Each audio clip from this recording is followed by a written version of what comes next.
गौर सुंदर का प्रेम लक्षण भाव और संसार वैराग्य। भक्त अवतार श्रीमन महाप्रभु ने केवल अपना ऐश्वर्य भाव ही प्रदर्शन किया हो, ऐसी बात नहीं। आपने स्वयं भक्तों के आचरण करके भक्तों को ये बता दिया है कि भगवान कैसे मिलते हैं। जिस समय श्रीमन महाप्रभु रात दिन प्रेमानंद में मग्न रहते हैं, उस समय आपके नेत्रों में निरंतर अश्रुओं की धारा बहती रहती है। नगर वन घर बाहर जल थल सब जगह आपके नेत्रों से अश्रुपातों की झड़ी लगी रहती है। जो कोई प्रेम से या बिना प्रेम से श्री कृष्ण नाम आपके कान में सुना देता है, उसी समय पछाड़ खा कर गिर पड़ते हैं। प्रेमावतार श्री गौर हरि स्नान करके जिस समय श्री कृष्ण पूजन के लिए बैठते हैं, उसी समय आपके वस्त्र अश्रुपातों से भीग जाते हैं।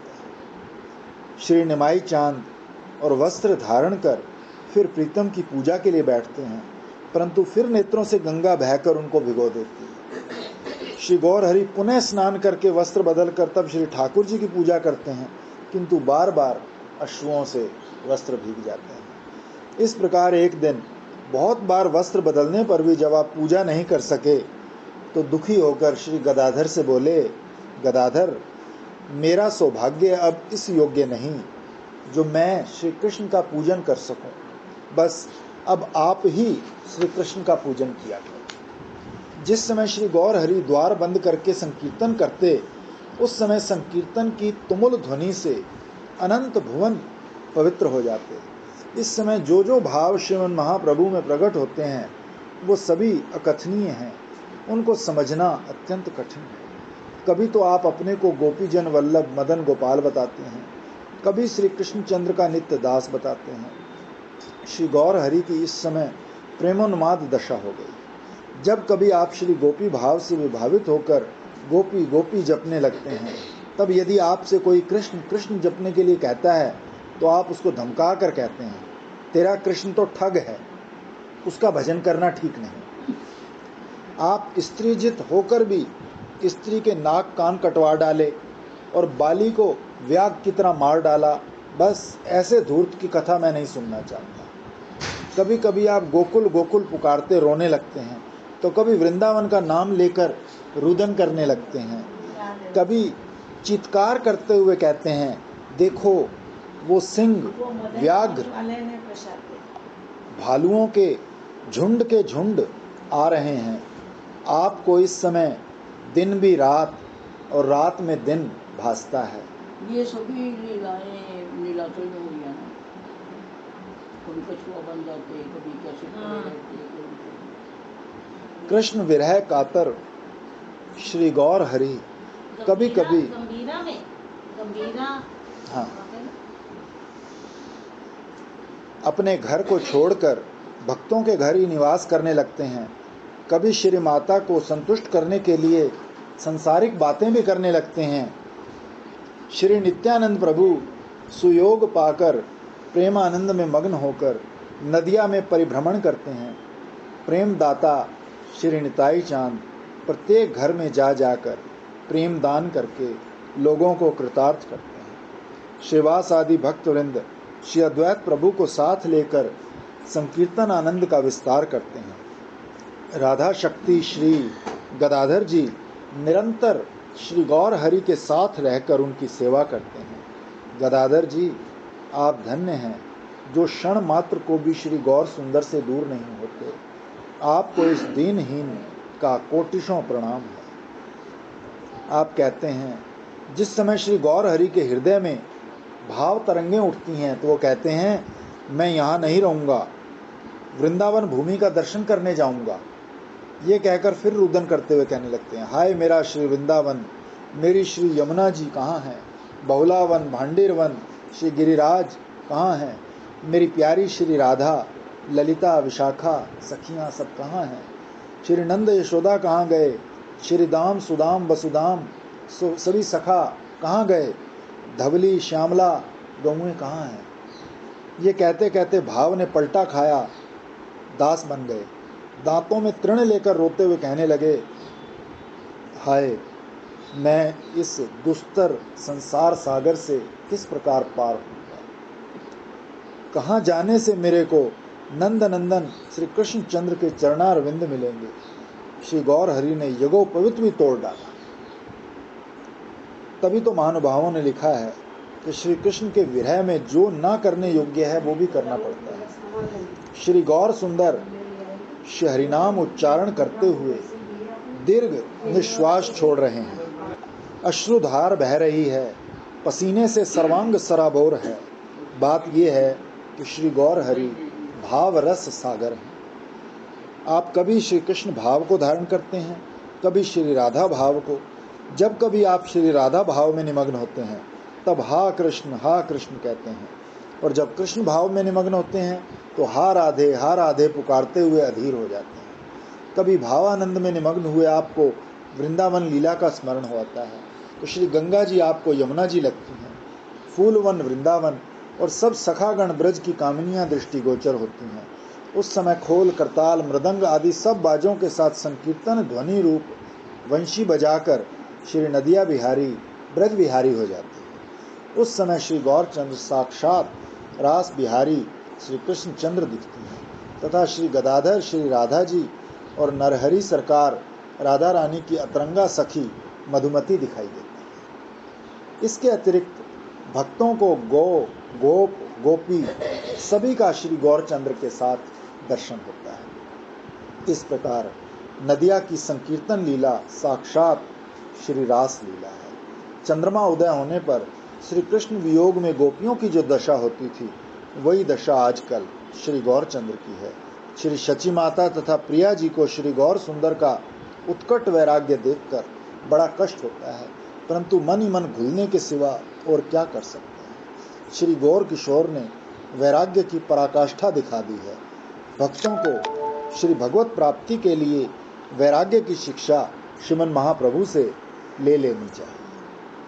अब पहले बता आए हैं कि महाप्रभु की प्रेमोन्मत्त दशा अब चरम सीमा को पहुंच गई है। आप निरंतर श्री कृष्ण विरह सागर में गोते खाते हैं।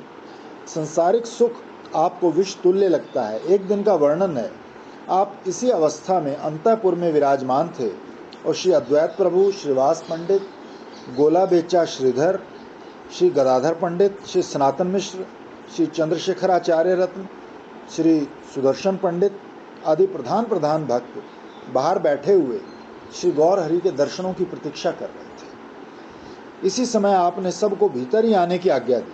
सब भक्त आज्ञा पाकर भीतर गए और वैराग्य मूर्ति श्री गौर हरि को प्रणाम कर चुपचाप बैठ गए। इस समय श्री गौर हरि की विलक्षण दशा है। आप एकांत में विराजमान हैं, न चंदन लगाते हैं, न माला, न वस्त्र ही धारण करते हैं। आपके कमल नेत्रों से निरंतर अश्रुधारा चल रही है। आपके काले घुंघराले केशों में अब तेल फुलेल भी दिखाई नहीं पड़ता। आप ना तो किसी की बात सुनते हैं, ना आपको प्रातः काल मध्याह्न काल का ध्यान है। धूप, छांव, जाड़ा, गर्मी आपके लिए सब इस समय बराबर हैं। श्री कृष्ण विरह में आप उठकर भागते हैं तो भागे चले जाते हैं, केश खुले हैं तो खुले ही हैं। शची माता को इससे बड़ा दुख होता है। ये भी पुत्र स्नेह से कातर होकर श्री हरि के पीछे पीछे भागी चली जाती है। अब पान खाने की भी सुध नहीं है। आभूषणों का धारण करना अब भार हो गया। शैया छोड़कर अब पृथ्वी में शयन करते हैं। स्नान भोजन आदि का कुछ भी ध्यान नहीं। संध्या, तर्पण, देवर्चन सब छूट गया। श्री तुलसी पूजन, मंत्र जप भी अब नहीं होता। कभी कभी श्री विष्णु प्रिया जी पूछ बैठती हैं, प्राणनाथ आपकी ये दशा क्यों है? तो उसका उत्तर अश्रुपात बहाने के अतिरिक्त और कुछ नहीं होता। श्री गौर हरि का ऐसा उत्कट वैराग्य देखकर सब भक्त जड़ता को प्राप्त हो रहे। किसी को कुछ कहने करने की समझ नहीं आती। आज सबको श्री गौर हरि ने क्यों बुलाया ये भी किसी की कुछ समझ में नहीं आता। सब भक्त श्री गौर हरि के करुणा भरे मलिन मुख चंद्र की ओर देख रहे हैं। सब और शांति का साम्राज्य है। इसी समय नीरवता को भंग करते हुए श्री अद्वैत प्रभु ने कहा, प्रभु ईश्वर के लिए वैराग्य कैसा? जिसकी कृपा से लोग संसार बंधन से छूटते हैं, उसी ईश्वर का वैरागी होना क्या सेवकों के लिए सुख कारक हो सकता है? मेरे नाथ, आनंद में भगवान तो सदा आनंद ही दान करते हैं, उनको वैराग्य से क्या मतलब? ये सुनकर श्री गौर हरि ने कहा, आचार्य वैराग्य मेरा निज धर्म है और इस समय मेरा वैराग्य का ही पाठ है। वो धन्य हैं जो वैराग्य का रसास्वादन करते हैं, परंतु बिना कृष्ण कृपा के वैराग्य नहीं होता, और श्री गुरुदेव और भक्तों की कृपा बिना श्री कृष्ण कृपा नहीं होती। आचार्य, वैराग्य में कुछ भी दुख नहीं है, ये निश्चय समझना। देखो, जो निद्रा शैया पर आती है वही निद्रा तृण व काष्ठ पर भी आ जाती है, और जो तृषा स्वर्ण के पात्र में जल पान करने से बुझती है वही तृषा मिट्टी के करवा और करांजलि से जल पान करने से भी बुझ जाती है। और फिर संसार के भार को ढोने से क्या लाभ। श्री गौर हरि की ऐसी तीव्र धारणा देखकर भक्तों को निश्चय हो गया कि श्री हरि अब इस कठिन वैराग्य को छोड़ेंगे नहीं। सब भक्त व्याकुल होकर रोते हुए अपने अपने स्थान को चले गए। उस समय आपके श्वशुर श्री सनातन मिश्र तथा चंद्रशेखर आचार्य की जो दशा हुई वो लेखन से बाहर है। कृपा में श्री गौरचंद्र निज मंदिर में भूमि में शयन कर रहे हैं। श्री विष्णु प्रिया जी नीचा मुख किए श्री चरणों के पास विराजी हैं। विशाल नेत्रों से अश्रुपात हो रहा है।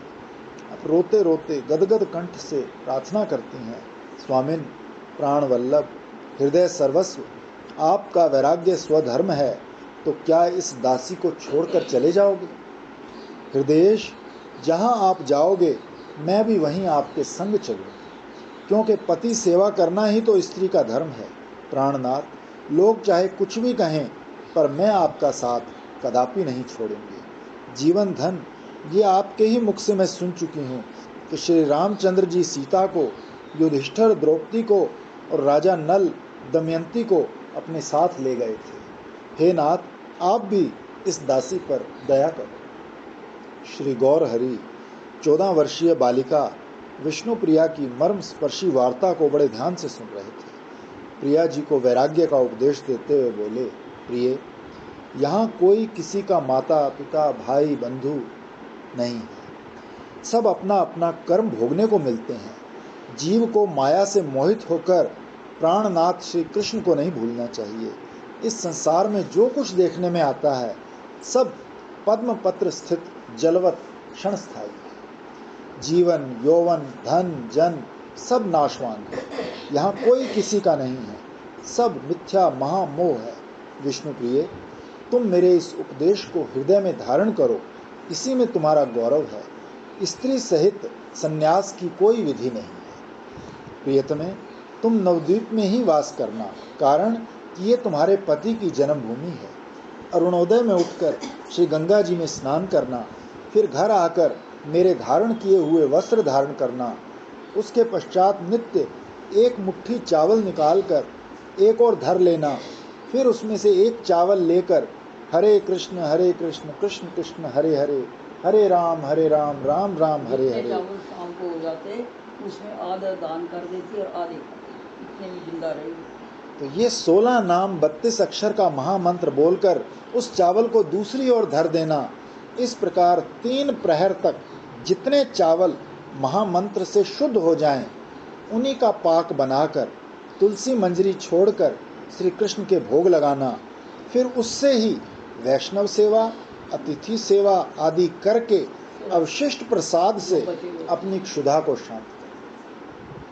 प्रियतमे, वैष्णव तथा वैष्णव गृहिणियों से संकीर्तन कराना तथा उनको अन्नदान करना, बस यही मेरा धर्म और उपदेश है।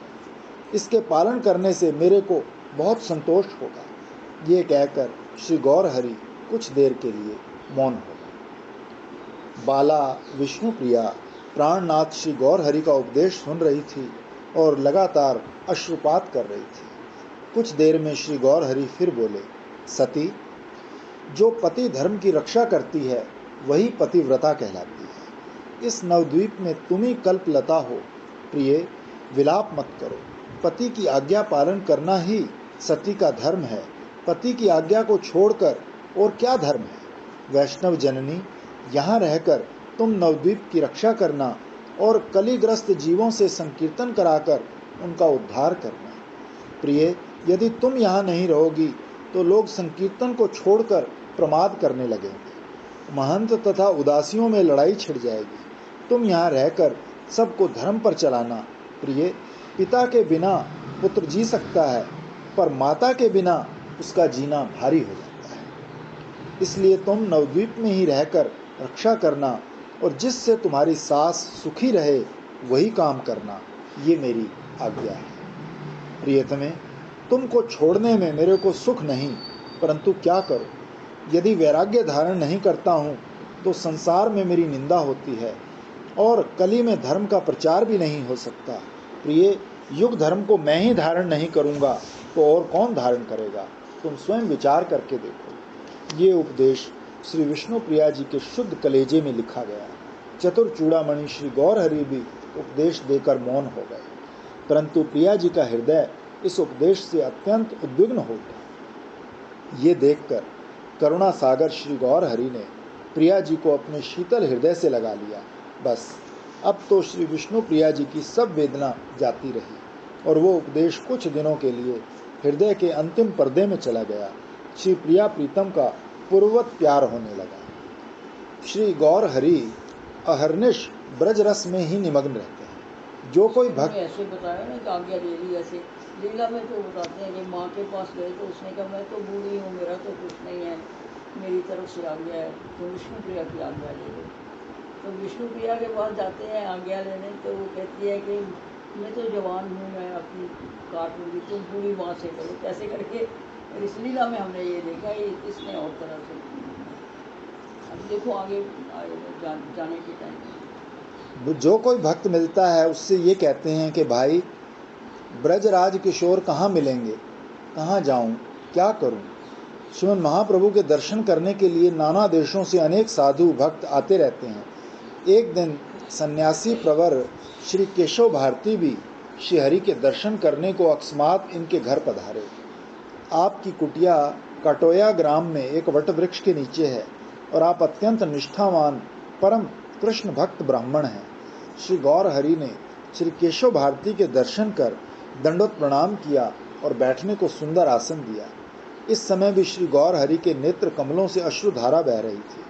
श्री केशव भारती ने बड़े आनंदित होकर कहा, वत्स, तुमको देखकर मेरे को आज बड़ा आनंद हुआ है। मेरा मन कहता है कि आप साक्षात श्री सुखदेव या प्रहलाद हो। तो श्री गौरहरि आत्मस्तुति सुनकर और अधिक रुदन करने लगे। अब तो केशव भारती ने निश्चय कर लिया कि ये साक्षात श्री भगवान हैं और प्रेम आनंद में मग्न होकर कहने लगे, अहो, मैं जान गया आप आदिदेव सर्वलोक प्राण साक्षात श्री नारायण हो। श्री गौरचंद्र गदगद वाणी में बोले, सन्यासी ठाकुर, आप श्री कृष्ण के परम भक्त हो, इसलिए जो शब्द भी सुनते हो वो आपको श्री कृष्ण नाम ही मालूम होता है और जो रूप देखते हो उसमें भी श्री कृष्ण दर्शन ही होता है। आपको धन्य है हे भगवान।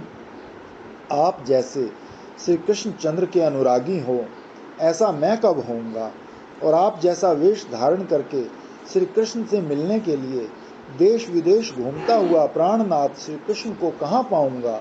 कृपया करके मेरे को इस बात का उपदेश देकर कृतार्थ करो। ये कहते कहते प्रेम आवेश से श्री गौरहरि का कंठ रुक गया और कुछ नहीं कह सके। श्रीवास पंडित से कहा कि आप महाराज को अपने घर ले जाओ और आज रात्रि को अतिथि सेवा का सौभाग्य आपको मिलेगा। श्रीवास प्रभु की आज्ञा अनुसार श्री केशव भारती जी को अपने घर ले गए और भली भांति सेवा पूजा करी। भक्तों को स्मरण होगा कि श्री शची माता सन्यासी मात्र का दर्शन कर अपने ज्येष्ठ पुत्र श्री विश्वरूप की याद में व्याकुल हो जाती थी। वही दशा श्री केशव भारती का दर्शन करके आज भी हुई।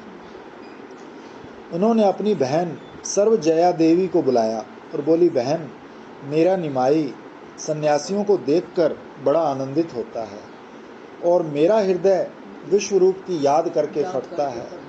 ये बात मैंने पहले भी तेरे से कई बार कही है। आज केशव भारती नाम के एक सन्यासी आए हैं, सो बहन, इसने उससे बड़ी घुट घुट कर बातें करी हैं। तब से मेरा कलेजा धड़क रहा है। दोनों बहनों की आपस में इस प्रकार बातें हो रही थी, तभी शचीनंदन आ गए। माता और मौसी को प्रणाम कर अपराधी के तुल्य खड़े हो गए। माता ने कहा, क्यों रे निमाई, तू सन्यासियों से इतना प्रेम क्यों करता है? तुझे पता नहीं कि सन्यासियों को देखकर तेरे भाई की याद से मेरा कलेजा फटने लगता है। श्री गौर हरि माता को रुष्ट देखकर हाथ जोड़कर बोले, माँ, ये लोग परम भागवत और श्री कृष्ण के अत्यंत प्रेमी होते हैं, इसीलिए मेरा इनसे प्रेम है। आप चिंता मत करो, मैं आपकी आज्ञा बिना कहीं नहीं जाता। अब आज्ञा लेंगे, मैं क्या ना, अभी आज्ञा लेंगे। तो एक दिन श्री गौर हरि उच्च स्वर से गोपी गोपी जप रहे थे। उसी समय श्री हरि के सहपाठी कृष्णानंद पधारे। ये श्री गंगादास पंडित की पाठशाला में श्री हरि के साथ ही पढ़ते थे और कर्म कांड के बड़े उपासक थे। अल्प अवस्था में श्री निमाई चांद को भक्ति पथ का पथिक हुआ देखकर ये उनका उपहास किया करते थे। आज भी कुछ इसी प्रकार इसी अभिप्राय से आए थे, क्योंकि उन्होंने लोगों से गौर हरि के विषय में बड़ी बड़ी बातें सुनी थी। तो हंसकर बोले, निमाई, ये गोपी गोपी क्या, कृष्ण कृष्ण कहो। तो श्री गौर हरि तो भावावेश में निमग्न थे। आपको ये भी नहीं पता कौन आया कौन गया। कुछ क्रोध आविष्ट होकर बोले, कृष्ण तो चोर है, लंपट है, ठग है, उसका भजन करने से क्या लाभ। धन्य तो गोपियों को है जिन्होंने अपने पाठ का अंत तक निर्वाह किया। इस पर भी कृष्णानंद चुप नहीं हुए, कृष्ण कृष्ण कहने के लिए हठ करते रहे। ये देखकर गौर हरि भाव आवेश में उनको मारने को दौड़े। अब तो कृष्णानंद सब चौकड़ी भूल गए और प्राण बचाकर भागने लगे। श्री हरि भी इनके पीछे पकड़ो पकड़ो कहते हुए भागे। तो कुछ दूर जाने पर भक्तों ने उनको रोक लिया। अब इनको ब्रह्म ज्ञान हुआ और कृत्य पर कुछ लज्जित होकर भक्तों के साथ कृष्ण कथा रस में निमग्न हुए। एक दिन श्री गौर हरि भक्त मंडली सहित गंगा तट पर विराजमान थे। पूर्ण निस्तब्धता छाई हुई थी। श्री गौर हरि के मुख पर चिंता की रेखाएं दिखाई दे रही थी। उसी समय श्री हरि अट्टहास करके हंसे और बोले, भाइयों, औषधि ली थी रोग दूर करने को, परंतु रोग तो दूर होने के स्थान पर और बढ़ गया। श्री हरि कहकर चुप हो गए। भक्त इनके मर्म को समझ गए। श्री दीनदयाल ने अवतार लिया था इसलिए कि संसार मेरे से भक्ति भावना करके पार हो जाएगा। सो भाव तो दूर रहा, मंदभागी संसार उल्टा श्री हरि से ही द्वेष करने लगा। एक दिन अपने हृदय का गुप्त भाव श्री नित्यानंद प्रभु से प्रकट किया कि श्रीपाद, तुम तो अवतार तत्व को खूब जानते हो। अवतार जगत का कल्याण करने को होता है, नाश करने को नहीं। सो जगत नवदीप प्रभु जी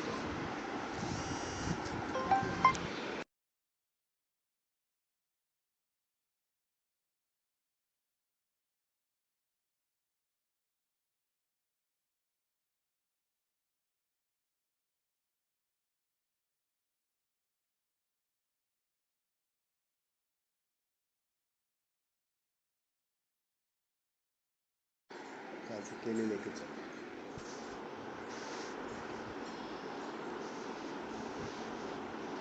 श्री नित्यानंद प्रभु ने हाथ जोड़कर नम्रतापूर्वक कहा, भगवान, आप स्वतंत्र ईश्वर हो, जो इच्छा होगी सो करोगे, परंतु एक प्रार्थना है कि भक्तों की बिना अनुमति के ये कार्य मत करना। श्री गौर हरि ने सहर्ष स्वीकार किया और नित्यानंद प्रभु को प्रेम आलिंगन दान करके कृतार्थ किया। श्री नित्यानंद प्रभु और श्री गौरांग महाप्रभु में उपरोक्त सब वार्तालाप एकांत में हुआ था। वे संन्यास के लिए सलाह कर रहे थे।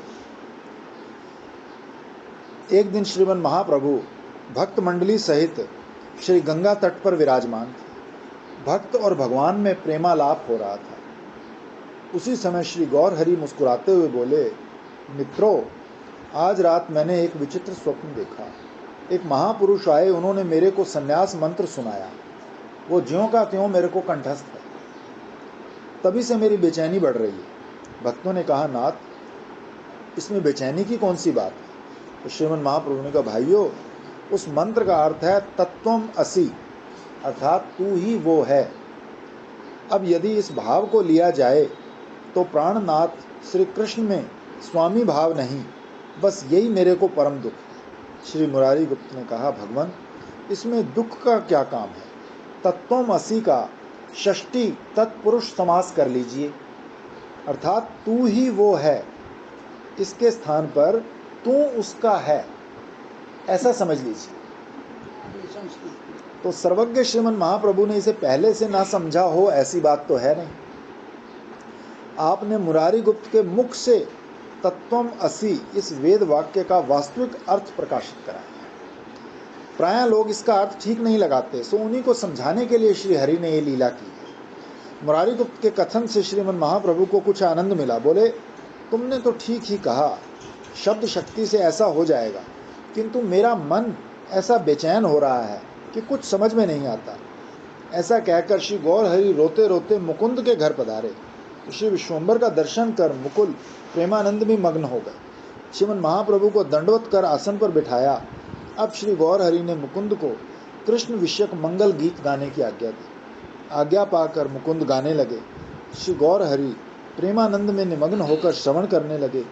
गान समाप्त होने पर श्री शचीनंदन ने अपना मनोरथ मुकुंद से कहा। मुकुंद सुनकर रुदन करने लगा कि अब सर्वेश्वर की इच्छा को कौन टाल सकता है।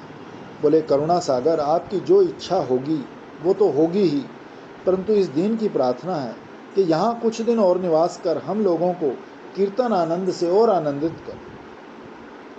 श्री गदाधर प्रभु के मुख से सुनते ही वो सहम गए, क्योंकि उन्होंने कहा कि गदाधर, अब मैं इस संसार में नहीं रहूंगा। श्री कृष्ण के ध्यान में शिखा सूत्र का त्याग कर भिखारी वेश में जहां तहां घूमूंगा। तो रोते रोते गदाधर बोले, प्राणनाथ, आपका चरित्र अद्भुत है, जो कुछ करो सो ठीक, परंतु एक बात पूछता हूँ, क्या आपकी समझ में गृहस्थी कृष्ण के भक्त नहीं होते? क्या शिखा सूत्र का त्याग करने से ही वैष्णव होते हैं? ये कोई वेद सिद्धांत तो नहीं है। आपके गृह त्याग करने से क्या माताजी जीवित रह सकेंगी? उनको तो केवल आपका ही सहारा है।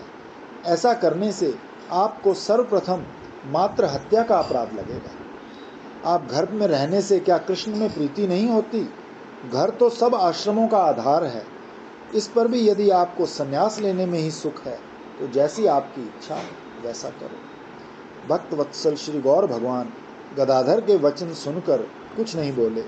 उनको प्रेमालिंगन दान कर अन्य अन्य अंतरंग भक्तों के घर पधारे। आज श्री गौर हरि ने सब अंतरंग भक्तों के घर जा जाकर अपना संकल्प सुनाकर सबसे विदा ग्रहण की। तो सब भक्तों से विदा ग्रहण कर गौर हरि श्रीवास पंडित के घर पधारे। आसन सत्कार पाकर बोले, श्रीवास जी, एक बात कहता हूँ, दुख मत मानना। मेरा विचार है कि मैं प्रेम धन पैदा करने के लिए घर त्याग कर जाऊंगा, फिर वो प्रेम आप सब लोगों को पिलाऊंगा। जैसे व्यापारी नौका पर चढ़कर दूर देश जाकर वहां से अनेक क्लेश सहन कर धन लाकर अपने बंधुओं को देता है, ऐसे ही मैं भी प्रेम धन कमाकर आप लोगों को दूंगा।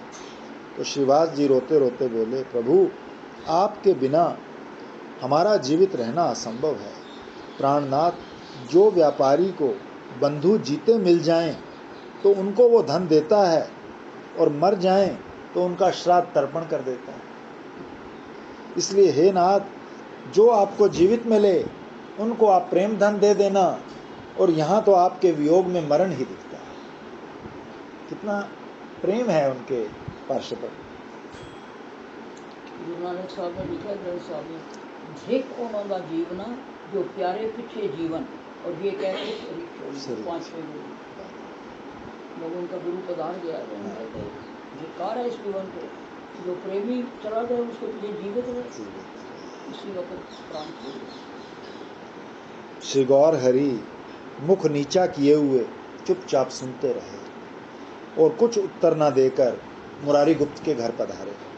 श्रीपाद मुरारी गुप्त भी श्रीमन महाप्रभु के संकल्प को सुनकर बड़े दुखी हुए। रोते रोते बोले, प्रभु, आपने बड़े कष्ट से तो वृक्ष लगाया, बड़े प्रेम से जल सींच कर पाला, जाड़े गर्मी से रक्षा की, अब फल फूल लगने का समय आया तो आप उसे उखाड़ने को तैयार हैं। हे नाथ, हम तो रात दिन केवल आपका चिंतन करते रहते हैं, और क्या स्वप्न में भी आपके मुख चांद को निहारते हैं। हे नाथ, आपके बिना हमारा जीवन असंभव है। मुकुंद श्रीमन महाप्रभु के साथ ही थे। ये श्री हरि के अति प्रिय अंतरंग भक्त हैं। इनको श्रीमन महाप्रभु का मलिन मुख देखकर बड़ा दुख हुआ। दुख से अभिभूत होकर हरि के भावी विरह प्राणों से जर्जरित होकर कहने लगे, प्रभु, शरीर जल रहा है, अंतर प्राण भी जल रहे हैं, परंतु क्या करूं, बाहर नहीं निकलते। भगवान, हम तो अधम दुराचारी हैं, परंतु तुम भी बड़े शठ और कपटी हो। हम अज्ञानी आपके स्वभाव को नहीं समझे, बिना समझे बूझे घर बार छोड़ सब धर्म कर्म को तिलांजलि दे आपकी शरण हो लिए। अब हम पतित हो गए, अब आप हमें भी छोड़ रहे हो। प्राणनाथ, हमारा तो कुछ नहीं, पर ध्यान रहे इससे आपके पतित पावन नाम पर दोष आएगा। कारण कि हमने तो शास्त्र से भली प्रकार निश्चय कर आपकी शरण ले ली है। अब आप हम शरणागतों को ठुकराते हो तो ये आपके योग्य नहीं। प्रभु, हमको ये पता नहीं था कि आपका हृदय वज्र से भी कठिन है। अब मालूम हो गया कि स्वर्ण का कलश विष से भरा है। नाथ, हमारी स्थिति तो उससे भी खराब समझी जानी चाहिए जो जार पति से ठुकराई हुई एक कुलवती की होती है। प्राणनाथ, जो आपने जाने का ही निश्चय किया है, तो इस दुखी जीवन से हमको क्या लाभ। हम भी सब शरीर छोड़ देंगे, परंतु हे करुणा सागर, क्या आप केवल नाम मात्र के ही करुणा सागर हो? क्या आपको किसी पर भी दया नहीं आती? क्या एक बार ही सबके प्रति कठोर बन गए हो? ये सुनते सुनते करुणा में श्री गौर हरि का हृदय उमड़ आया। एक बार मुकुंद की मुख की ओर देखकर पुनः मुख नीचा करके अश्रुपात करने लगे। मुकुंद श्री गौर हरि के चरणारविंद में पड़े हुए बालकों की तरह रो रहे हैं। सब भक्तवृंद श्री हरि को घेरे खड़े हैं। सभी के नेत्रों से अश्रुपात हो रहे हैं। कोई भक्त दांतों में तृण लेकर प्रार्थना कर रहा है, कोई भक्त हाथ उठाकर हा गौरांगा, हा प्राणनाथ, हा पतित पावन कहकर पुकार रहा है। दीन दयाल श्री हरि चुप हैं, किसी को कुछ उत्तर नहीं देते। आपका कंठ प्रेम से रुंधा हुआ है, कुछ कह भी नहीं सकते। अंत में भक्तों की उत्कट अभिलाषा देखकर बड़े यत्न से प्रेम आवेग को रोककर अर्ध स्फुटित शब्दों में बोले, भक्तों, मैं सच कहता हूँ, मेरे वियोग में जो दशा आपकी है वही प्राणनाथ श्री कृष्ण के वियोग में मेरी है। आप अपने सुख के लिए मेरे को दुखी करते हो, क्या ये प्रीति है? मित्रों, मेरा हृदय श्री कृष्ण विरह में जल रहा है, सब इंद्रियां दग्ध हो रही हैं, महाज्वर हो रहा है। श्री कृष्ण वियोग में माता अग्नि के समान लगती है और तुम्हारी वाणी विष भरी मालूम होती है। मैं श्री कृष्ण प्राप्ति के बिना जीवन को वृथा समझता हूँ। श्री श्याम सुंदर के बिना ये जीवन पशु पक्षी के जीवन के समान है। जैसे वेद बिना ब्राह्मण, पति बिना नारी, जल बिना मीन, धन बिना गृहस्थी, विद्या बिना विद्वान होता है, वैसे ही श्री कृष्ण बिना सब धर्म कर्म है। श्री श्याम सुंदर के बिना मेरे प्राण व्याकुल हैं। अब कुछ भी अच्छा नहीं लगता। बस अब तो वियोगी का वेश धारण कर देश देशांतरों में घूमकर प्राणनाथ की खोज करूंगा। ये कहकर श्री गौर हरि मूर्छित। कुछ देर में इच्छा में श्री गौर भगवान ने अपना भाव संवरण किया। अब सब भक्तों के साथ गंगा तट पर पधारे। सब भक्तों को चारों ओर बिठाकर कहने लगे, भाइयों, ये संसार बड़ा दारुण है। यहाँ विषय तो विष की तरह निरंतर हृदय को दग्ध करते हैं। ये दुष्ट इंद्रियां अपने अपने विषय को छोड़ना नहीं चाहती, नया नया भोग मांगती हैं। इतने पर भी इसकी तृप्ति नहीं होती। काम, क्रोध, लोभ, मोह, राग, द्वेष ये चित्त को सदा विक्षिप्त रखते हैं।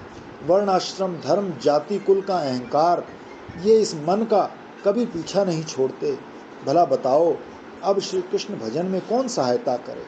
मित्रों, जगत के जितने जंजाल हैं वो सब श्री कृष्ण से विमुख करने वाले हैं और श्री कृष्ण भजन बिना जीव को सुख नहीं मिल सकता। मनुष्य जन्म तो तभी सफल होगा जब श्री कृष्ण भजन होगा। अब आप सब भक्तवृंद ऐसा आशीर्वाद दो कि मेरी श्री कृष्ण में रति हो। श्री कृष्ण में रति मति होने से मैं इस दारुण संसार से छूट जाऊंगा। भक्तों, अब तो यही चाहना है कि मैं रात दिन श्री गोविंद भगवान के गुणगान करता हुआ हृदय कमल में उनके चरणारविंद का ध्यान करता रहूं। मैं क्या करूं? श्री कृष्ण के विरह वाणों से मेरा हृदय बिंद गया है। भाइयों, श्री कृष्ण के बिना इस संसार सागर से पार करने वाला दूसरा कोई नहीं। मेरा तो वही माता, पिता, गुरु, बंधु जो मुझसे श्री कृष्ण चरणारविंद का भजन कराता है। आप सब मेरे बंधु हो, मुझ पर दया रखना। सन्यासी वेशधारी प्रेम का भिखारी मैं आपके लिए ही होता हूँ। ये कहते कहते प्रेम मूर्ति श्री गौरांग देव हिचकी ले लेकर रोने लगे। इसी समय सुचतुर मुरारी गुप्त अत्यंत नम्रतापूर्वक प्रार्थना करते हैं, मेरे नाथ, आप तो स्वतंत्र कर्ता सर्वसमर्थ श्री भगवान हो। ये विरह व्यथा तो केवल हमारे उद्धार के लिए है प्रभु। आपके मन के भाव को कौन जान सकता है। हम तो इतना समझते हैं कि आप वही कर्म करेंगे जिसमें जीवों का हित हो। प्राणेश्वर, जीवों का हित किस कर्म में होगा ये हम विषय के कीड़े नहीं जान सकते। इसलिए यही प्रार्थना है कि आप जिसमें हमारा सबका भला समझें वही करें। श्री गौर हरि को मुरारी गुप्त के वचन सुनकर बड़ा आनंद हुआ। कुछ मुस्कुराई और फिर एक एक भक्त को हृदय से लगाकर प्यार करते हुए कहने लगे, भाइयों, मैं कहीं भी चला जाऊं पर तुम्हारे से दूर नहीं हो सकता। तुम मेरे को सदा अपने पास ही जानना। श्री गौर हरि के मुखारविंद से ये प्रतिज्ञा सुनकर भक्तों को कुछ धैर्य हुआ। अनंतर सब भक्तवृंद श्री गौर किशोर को निज मंदिर में पहुंचाकर अपने अपने घर पधारे।